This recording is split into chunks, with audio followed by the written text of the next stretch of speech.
자, 오후에 살펴볼 하나님의 말씀은 룻기 3장 1절입니다. 3장 1절부터 6절까지 받도록 하겠습니다. 그 후 그녀의 시어머니 나오미가 그녀에게 말하기를 내 딸아 내가 너를 위하여 안식을 구하지 아니하랴 그것이 내게 좋을 것이니라. 이제 내가 함께 하였던 여종들을 둔 우리의 친족 보아스가 있지 아니하냐. 보라 그가 오늘 밤 타작마당에서 보리를 키질하느니라. 그러므로 너는 목욕을 하고 기름을 바르고 옷을 입고 타작마당으로 내려가서 그가 먹고 마시기를 다하기까지 그 사람이 너를 보지 못하게 하고 그가 누울 때 너도 그가 눕는 곳을 알았다가 너도 들어가서 그의 발치를 들추고 누우라. 그리하면 내가 어찌 해야 되는지를 그가 내게 말하리라 하자. 룻이 그녀에게 말하기를 어머니께서 내게 말씀하신 모든 것을 내가 행하리이다 하더라. 그녀가 타작마당으로 내려가서 그녀의 시어머니가 자기에게 명한 대로 하니라. 자, 오늘 설교 제목은 신부의 단장입니다.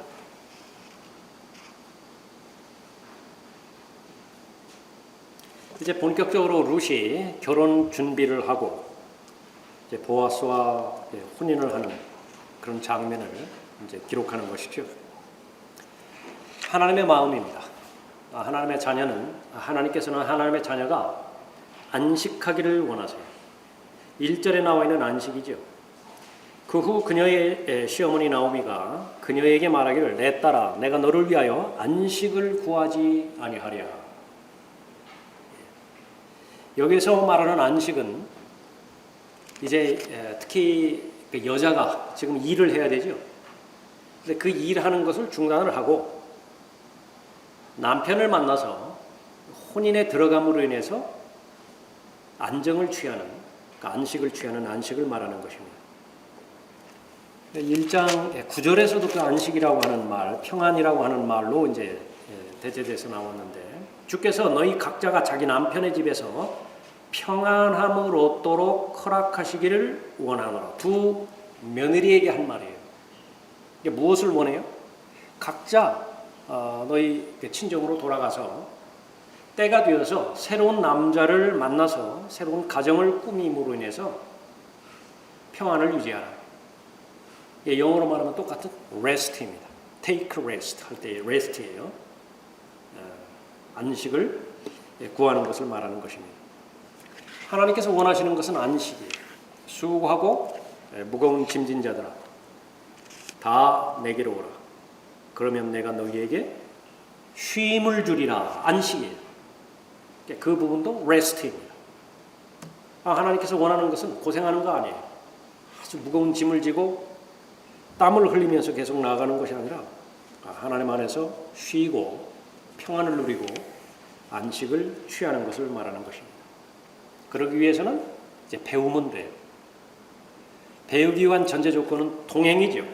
동행해야 배울 수 있을 거 아니겠습니까? 그러니까 동행해 주는 것이 몽해라고요. 몽해. 짐승 2마리를 같은 밭을 갈게 하기 위해서 몽해를 키우죠. 몽해가 2종류가 있는데 그 중에 하나가 예수님의 몽해입니다. 예수님도 몽해가 있어요. 근데 그 예수님의 몽해를 메고 예수님에게서 배우면 어떻게 되는 것입니까? 그리스도의 충만하심에 장성한 분량에까지 이르죠. 그렇게 되면 이제 그 결과는 안식입니다. 그 결과는 열매죠. 그리하면 너희가 너희 혼의 쉼을 얻으리라. 나오미는 비관적이었었는데 이제 하나님의 은혜 가운데서 사람이 바뀌었습니다. 변화가 되었죠. 이제 다른 사람에게 초점을 맞추는 것이에요. 자기 자신을 그렇게 봉양하는 자기 며느리 룻을 보았더니 그렇게 사랑스러울 수가 있을까요? 아주 최대의 행복한 삶을 잘 살았으면 좋겠습니다. 그럼 가장 만족스러운 삶은 무엇인가? 가정을 꾸리는 것이에요. 가정을 꾸리는 목적은 뭐냐면 그 중요한 것 가운데 하나가 이제 하나님께서 그러니까 유업으로 주신 것이 있죠. 그 재산과 그 유업을 그대로 물려받는 것입니다. 그래서 단순히 남자와 여자가 만나서 그냥 안정된 삶을 살았다. 그 정도에 머무르는 것이 아니라 틀림없는 사실이지만 그것을 토대로 해서 바로 이 상속자가 되도록 원하는 것이죠. 그래서 킹덤을 아는 것은 아주 중요합니다. 성경에서 말하는 킹덤 세 가지가 있죠. 하나님의 나라, 천국, 하늘나라. 세 가지는 모두가 다 유업이 있어요. 다 예비가 된 것이죠. 나오미는 며느리를 위해서 아주 이제 치밀하게 계획을 세우는데 엉뚱한 계획이 아니라 모두 하나님께서 미리 율법을 통해서 제시해 주신 결혼 제도예요. 신명기 25장에 나와 있는 그 결혼 제도에 입각해서 자신의 권리를 믿음으로 주장하고요. 또 거기서 벗어나는 일을 하면 안 되죠. 그러니까 아주 세밀하게 잘 준비를 하는 것입니다. 인생을 살아가는 데 있어서 죄 짓기 전에도 아담 혼자, 남자 혼자 있는 것 좋지 못하다고 하나님께서 보셨죠. 변함이 없어요. 그리스도인이 혼자 살아가는 것에 대해서 바울 서신을 통해서 계시해 주신 말씀은 제일 전제 조건이 하나님에 대한 열정이 넘치는 것입니다. 하나님의 일을 행함으로 인해서 하나님을 섬기는 그 부분이 마음이 온통 빼앗긴 것이에요. 그것이 대전제 조건이에요. 두 번째로는 바로 이 성에 대한 하나님의 개입하심이 입증이 되어야 돼요. 그냥 정서적으로는 다른 사람이 이렇게 결혼한 사람 봐도 그냥 별 관심이 없어요. 부럽지도 않아요. 또 하나님과의 관계 가운데서 평생 혼자 산다 하더라도 그냥 확신이 있어요. 그냥 자신감이 있다고요. 그 사람 혼자 사는 거예요.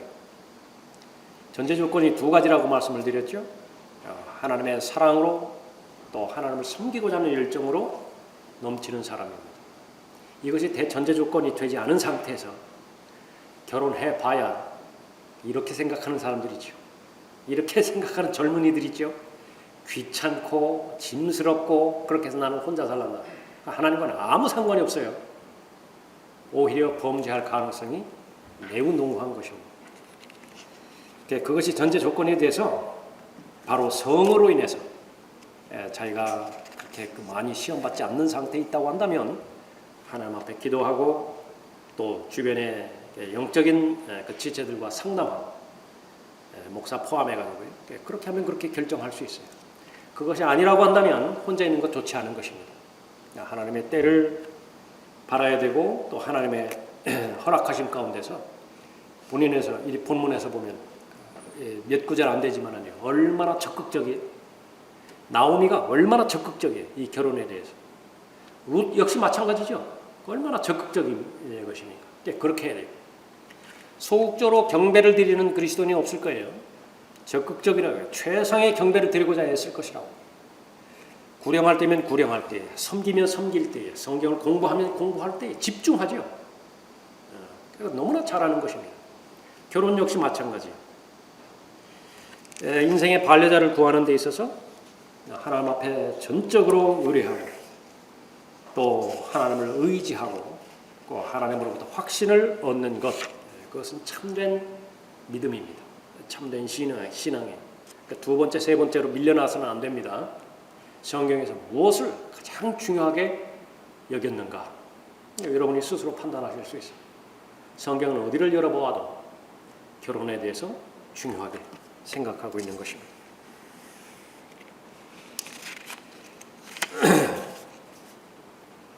하나님께서는 안식을 원하시고 그 안식은 본문의 문맥으로 봤을 때에 바로 결혼이죠, 혼인이죠.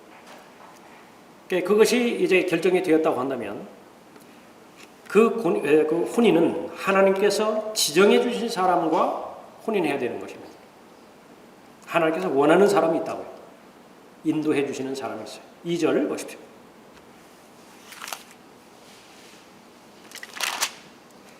이제 내가 함께 하였던 여종들을 둔 우리의 친족 보아스가 있지 아니하냐? 보라, 그가 오늘 밤 타작마당에서 보리를 키질하느니라. 우리의 친족 보아스가 있지 아니하냐? 이 보아스에 대해서 계시를 하는데 계속 반복을 합니다. 2장 1절에서도 똑같은 말을 하고요.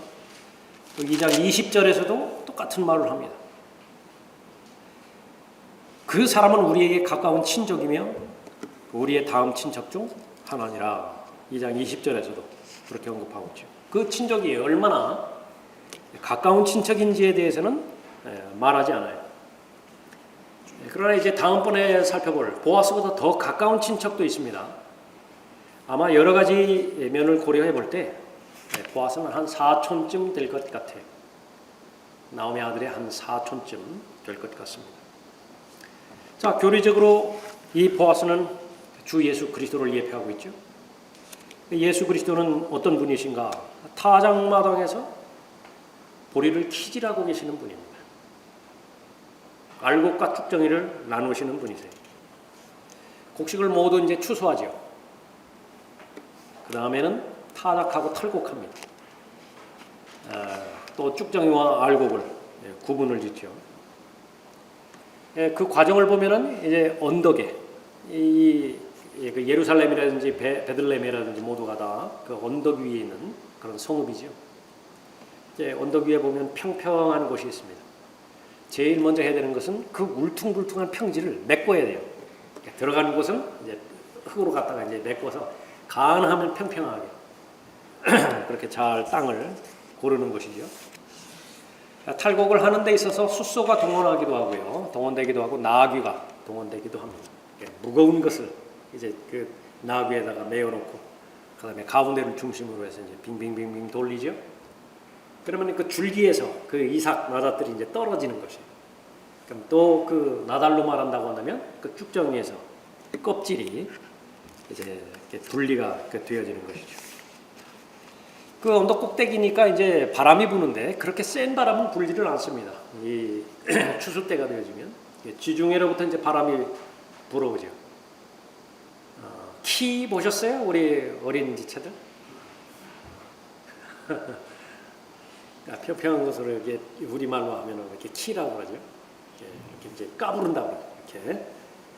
그럼 바람이 부는 상태에서 그렇게 키질을 하면, 그래서 이제 바람이 안 불 때는 큰 거대한 그 선풍기도 돌리기도 하죠.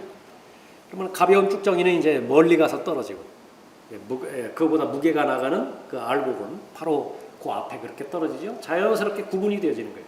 그러니까 따로 이제 구분을 짓는 것이죠. 그런 과정을 되풀이해서 추수와 탈곡과 또 까부르기, 쭉정이하고 알곡하고 그렇게 고르는 것이죠. 보아스는 그것을 총지휘하는 사람이에요. 우리의 주 예수 그리스도 역시 마찬가지로 예언적으로 키질하는 분이십니다.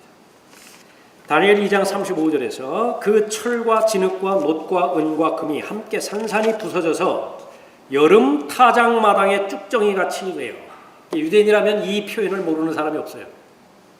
여름 타작마당에 쭉정이같이 되어 바람에 날려 사라져 간 곳이 없어졌으며, 타작을 언급하고 있는 거죠. 그 형상을 친 돌은 태산을 이루어서 온 세상을 가득 채웠나이다. 느부갓네살이 본 형상, 금, 은, 동, 철 그리고 진흙이 섞여져 있죠.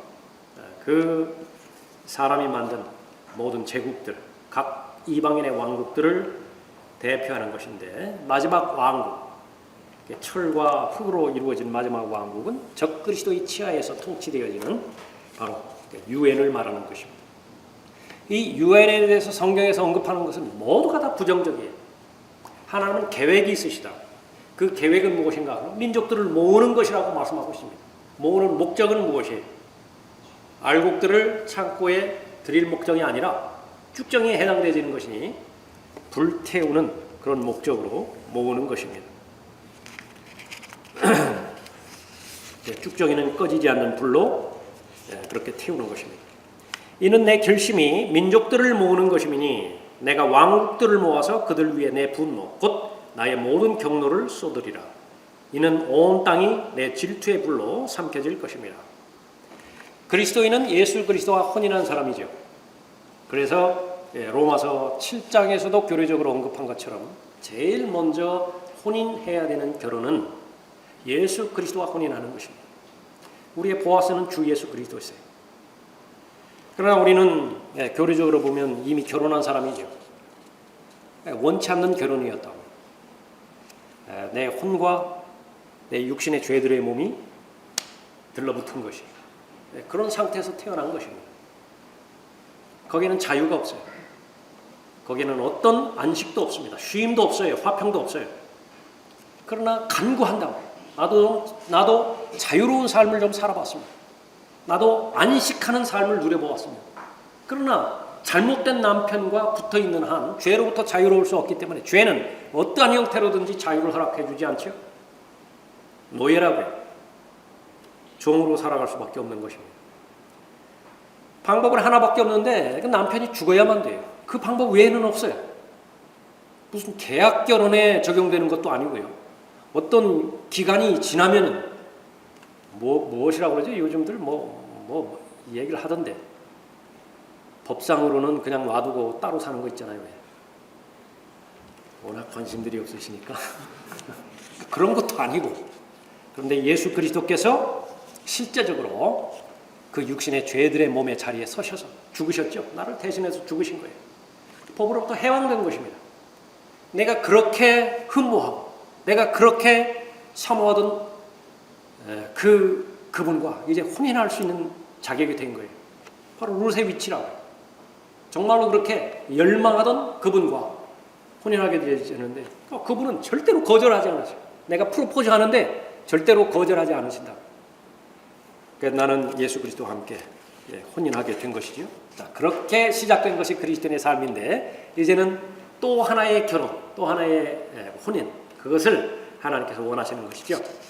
우리가 들림받아 올라갈 그때까지 이제 정년기가 되어지고 또 하나님 보시기에 결혼한 때가 되어지면은요, 이제 남자와 여자가 혼인하기를 바라는 것입니다. 그 원칙과 원리들을 성경을 통해서 잘 배우는 것이죠. 하나님께서 원하시는 것은 바로 성도들이 결혼하는 것입니다. 혼인하는 것이죠. 이제는 성도들 편에서는요, 우리가 그 하나님의 뜻을 알았다고 한다면 준비해야 돼요. 그게 무엇이냐? 단장입니다. 또 하나는 순종이에요. 두 가지입니다. 자기 자신을 잘 단장을 해야 되고요. 자기 자신을 그렇게 단장하는 동시에 이제 순종해야 되는 것입니다. 그러면 이제 혼인은 이루어지는 것이에요. 어울리는 사람들이 있죠. 어울리는 사람들. 무엇이 어울리는 것이냐? 본인들도 그렇고 주변에서 봐도요, 어울려야 된다고요. 그래야 별 문제 없이 살아요. 근데 너무 차이가 난다. 걱정하죠. 우리 섞은 소리를 한다고요. 처음에는 콩깍지가 씌워서 그런 것 같은데 과연 잘 살겠나? 가장 아끼는 사람들이 걱정을 한다고. 하나님께서는 사람을 보실 때 어떤 사람은 보석으로 보시고요. 어떤 사람은 돌로 봐요. 돌. 알기 쉽게 말하면 짱돌로 본다고 말합니다. 돌과 보석이 무슨 잘 어울리겠어요? 보석과 보석은 얼마나 많이 하모니를 이룹니까? 아주 균형을 이루겠죠. 제일 좋은 방법은 하나님 앞에서 자신이 보석으로 빚어져 가는 거예요. 단장하는 것입니다. 하나님 안에서 영적으로 잘 단장을 한다. 제일 먼저 단장하는 데 있어서 그 기준을 명확히 해야 되는 것은 세상에서 살아가는 젊은이들의 그 기준과 그 표준을 아주 미련 없이 벗어 던져버려야 돼요. 세상에서는 어떤 기준을 제일 요구하고 있어요? 우선 외모라고요. 외모. 요즘 기준은 남자 키가 몇 센치예요?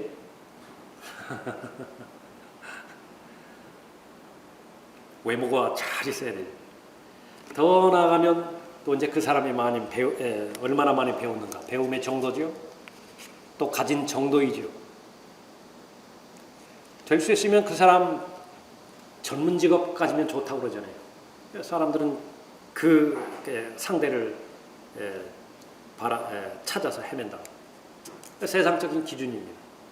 하나 더 욕심내면은요, 우스갯소리지만요, 시부모가 미국에서 살면 더 좋대요.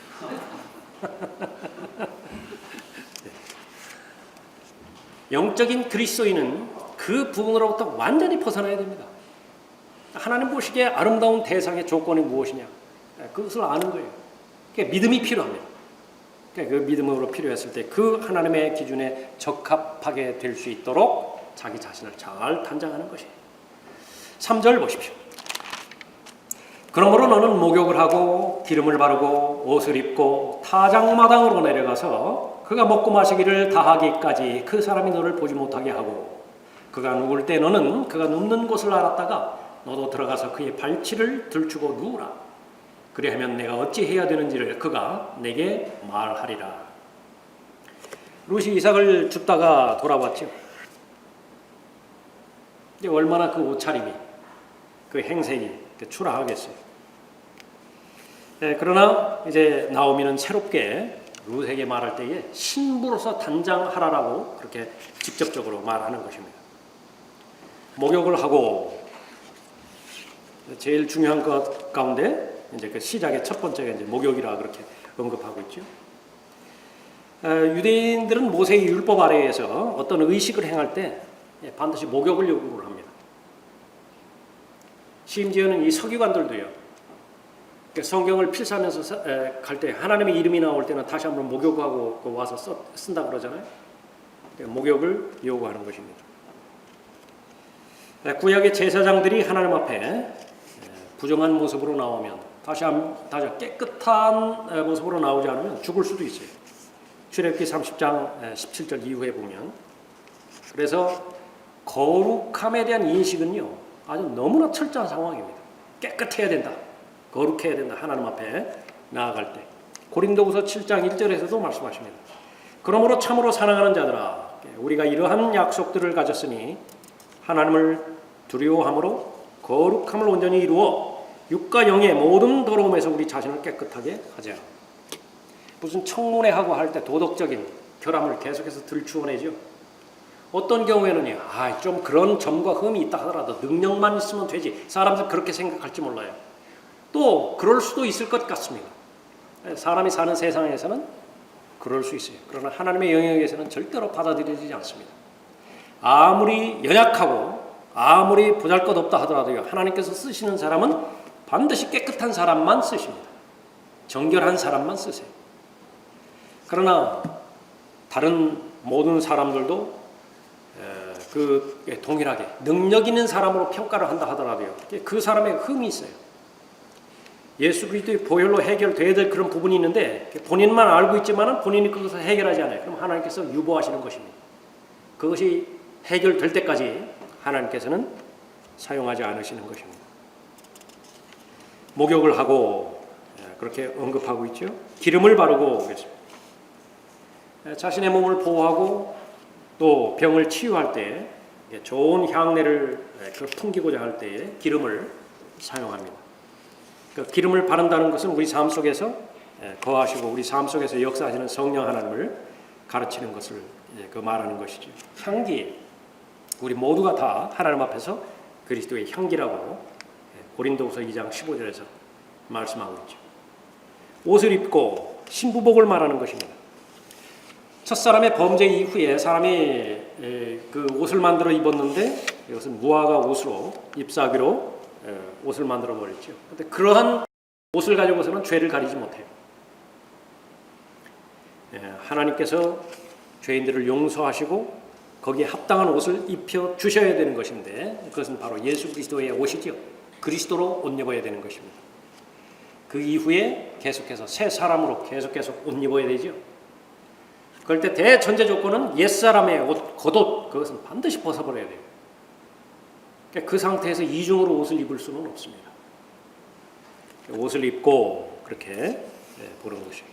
누가복음 15장에서 잃어버렸던 아들이 다시 돌아왔을 때에 아버지가 행해 주셨던 일들 가운데 하나는 가장 좋은 옷을 가져다가 입힌 것이에요. 이제 혼인 잔치가 벌어졌을 때 그 혼인 예식 그 그 옷을 입은 사람만 거기에 참여하죠. 입지 않은 사람은 어떻게 되는 것입니까? 저주의 대상이죠. 먹고 마시기를 다할 때까지 사랑을 먼저 표현한 대상은 보아스였습니다. 보아스가 먼저 다가왔었죠. 그러나 거기에서 그치는 것이 아니라 룻 쪽에서도 반응해야 돼요. 해야 할 일이 있는 것입니다. 그것은 뭐냐면 찾아가야 되는 것입니다. 자신이 해야 할 일을 잘 감당을 해야 되는데 본문 말씀에서는 단장하는 일이죠. 그 단장하고 주님께로 갈 수 있어야 되는 것이죠. 여기 발치를 이제 들추는 그 부분이 나오죠. 이것은 신명기 25장 8절 이후에서 나오는 것처럼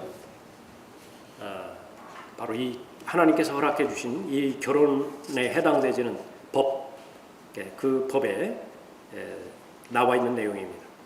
그의 형제의 아내는 장로들의 면전에서 그에게 다가가서 그의 발에서 그의 신을 벗기고 그의 얼굴에 침을 뱉으며 말하기를 자기 형제의 집을 세우기를 원치 않는 자에게는 이렇게 할지니 이스라엘에서 그의 이름을 자기 신을 벗은 자의 집이라 부르리라 할지니라. 죽은 형제의 자녀를 양육할 의무가 있는데 그걸 거부해버렸어요. 난 안 하겠다고. 그 결혼 안 하겠다고. 그러면 이제 그 과부죠. 과부가 무엇을 하는 것이냐? 그에게 다가가요. 그 남자의 신을 벗깁니다. 그의 얼굴에 침을 뱉어요. 말을 하는데 자기 형제의 집을 세우기를 원치 않는 자에게 이렇게 할지니 이스라엘에서 그의 이름을 자기 신을 벗은 자의 집이라 부르리라. 그러면 이제 그 해결되는 것입니다. 보아스가 만약에 이 결혼을 거부한다고 한다면 그렇게 하는 것이에요. 보아스보다 더 가까운 친족이 있다고 또 말하고 있죠. 그 친족이 거부했을 때 이제 보아스와의 그 결혼이 더 합법적으로 이루어지는 것입니다. 룻이 이렇게 그의 발치를 들추고 누우라. 그리하면 내가 어찌해야 되는지 그가 내게 말하리라. 그렇게 말했을 때 룻은 프로포즈하는 것입니다. 보아스 앞에 가서 나는 당신의 가까운 친족입니다. 나와 결혼하는 것은 당신의 의무입니다. 당신의 책임입니다. 죽은 당신의 친족의 자녀를 양육하는 것은 당신이 해야 될 일입니다. 당신은 선택할 수 있습니다. 나와 결혼할 수도 있고 아니면은 발의 신을 벗을 수도 있습니다. 발치가 그런 말이에요. 왜냐하면 당신의 신은 당신의 발에서 벗겨질 것이기 때문입니다. 라고 하는 그 말이죠. 그리하면 내가 어찌 해야 되는지를 그가 내게 말하리라. 다시 한번 이 부분에 있어서 보아스는 예수 그리스도를 가리키는 예표가 되는 것이죠. 요한복음 2장에서 카나 혼인식이 있었습니다. 마리아가 그 아들의 종들에게 말하죠. 그가 너희에게 무엇을 말씀하시든지 그대로 행하라 라고 하는 것입니다. 자, 신부는 단장을 하죠. 제일 우선적으로 하나님께서는 혼인을 원하십니다. 그것도 가장 최상의 혼인이에요. 예수 그리스도와 혼인하게 되는 것이죠. 그렇게 함으로 인해서 그리스도 안에서의 새로운 피조물로서의 새로운 삶이 시작됩니다. 그 이후에 이제 실제적인 면에서 남자가 나이가 차고 여자가 정년기가 되면 혼인하기를 원하는 것입니다. 이보다 더 중요한 삶의 변화가 없겠죠. 여러분들 반드시 그렇게 여겨야 돼요. 결혼하신 분들, 결혼하지 아직 않은 우리 미혼 청년 형제자매들 동일하게 여겨야 됩니다. 자녀들을 위해서 기도해 줘야 되고요. 또 자녀들은 자신의 결혼을 위해서 성경적인 입장에서 계속 적극적으로 준비하고 기도할 수 있어야 됩니다. 그러나 세상적인 관점을 벗어버리지 못했다고 한다면 이 부분들은 계속해서 어려움을 당할 것이에요. 믿음이 필요합니다. 여기에 있어서 하나님의 관점이 필요해요. 하나님께서 물질을 바라보는 물질관이 있죠. 하나님께서 세상을 어떻게 살아가야 되는지에 대한 가치관이 있죠. 결혼관 역시 마찬가지예요. 하나님께서 어떻게 결혼을 바라보시는 것이냐, 그 결혼관을 우리가 잘 유지할 수 있어야 됩니다. 마지막으로 순종이 남아 있습니다. 순종.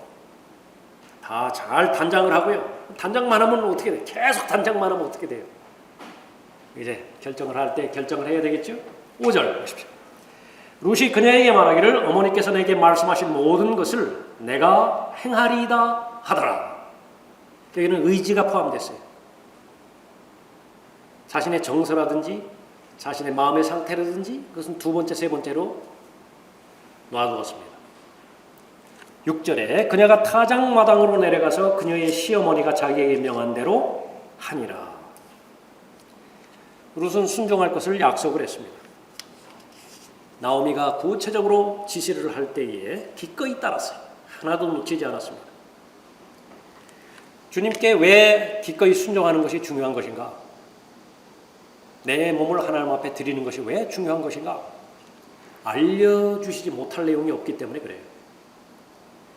확신이 없는 상태에서 결정하는 것만큼 어려움도 없을 거예요. 쉬운 것은 무엇입니까? 길이 보여요, 눈에. 그러니까 걸어가기만 하면 돼요. 누가 길이 보이는 것입니까? 투시경 쓰면 돼요. 아무리 캄캄한 밤이라 하더라도 야간에 볼 수 있는 그 안경을 쓴 사람은요, 헤매지 않아요. 넘어지지 않는 것입니다. 그거보다 더 쉬운 것이 어디 있어요? 길이 보이는데 그냥 가면 되잖아요. 하나님 앞에 자신의 몸을 드리죠. 자신의 인생을 온전히 드리죠. 맡기는 것입니다. 신탁하는 것이에요. 의탁하는 것이에요. 그 하나님 편에서는 달라질 거 아무것도 없어요. 여러분이 하나님 앞에 헌신할 때도 하나님이고 헌신하지 않을 때도 여전히 하나님이세요. 여러분이 무슨 죄를 자백할 때도 여전히 하나님이시고 자백하지 않을 때도 여전히 하나님이세요. 하나님의 거룩하심과 온전하심과 완전하심에는 어떤 변화도 없는 것입니다. 그러면 왜 여러분에게 헌신을 그렇게 권면하고 명령하시는 것입니까? 순종을 왜 그렇게 적극적으로 권하는 것입니까? 여러분 자신을 위해서요. 확신을 가질 수 있으니까 행하는 것입니다. 주님 앞에 기꺼이 순종하면 주님께서 무엇을 원하는 것인지 내가 알 수 있고요. 또 주님의 일을 행했을 때 자원하는 마음으로 행했죠. 믿음으로 행했죠. 어떠한 축복을 받게 되는지도 알게 해주시는 것입니다. 그것이 바로 특권이에요. 여러분 자신을 향한 하나님의 계획은 완벽합니다. 중간에 수정할 필요도 없어요. 그 계획을 여러분에게 하나도 남김없이 다 드러내 보여주기를 원하십니다. 여러분이 해야 되는 것은 여러분이 해야 할 일만 하시면 돼요. 잘 듣고요. 들은 말씀에 순종하기만 하면 되는 것입니다. 오늘 본문 말씀에 의하면 단장할 영역들을 보여주시잖아요. 잘 단장하면 돼요. 하나님께서는 보아스를 통해서 보아스의 입을 통해서 무슨 말씀인가를 해주실 것이라 그대로 행하면 되는 것입니다. 영적인 계획과 실행인 것입니다. 완전한 순종, 온전한 순종을 통해서 이 결혼에 대한 하나님의 뜻을 온전히 실현해 드리는 것입니다. 결혼하신 분들 계속해서 가정을 위해서 기도하십시오. 자녀를 위해서 기도하시고요. 아직 결혼하지 않은 미혼 우리 형제 자매들이요. 다른 모든 부분들을 기도하지만은 특별히 결혼에 대해서 여러분이 알고 있는 지식의 범주 내에서 믿음의 분량 안에서 하나님의 말씀에 우선적으로 순종함으로 인해서 결혼을 위해서 계속해서 기도하심으로 인해서 신부로서 잘 단장하고 하나님께서 가르치실 하나님의 때에 그대로 순종함으로 인해서 결혼에 있어서도 혼인에 있어서도 또 하나님의 뜻을 온전히 성취하는 여러분이 되시기 바랍니다.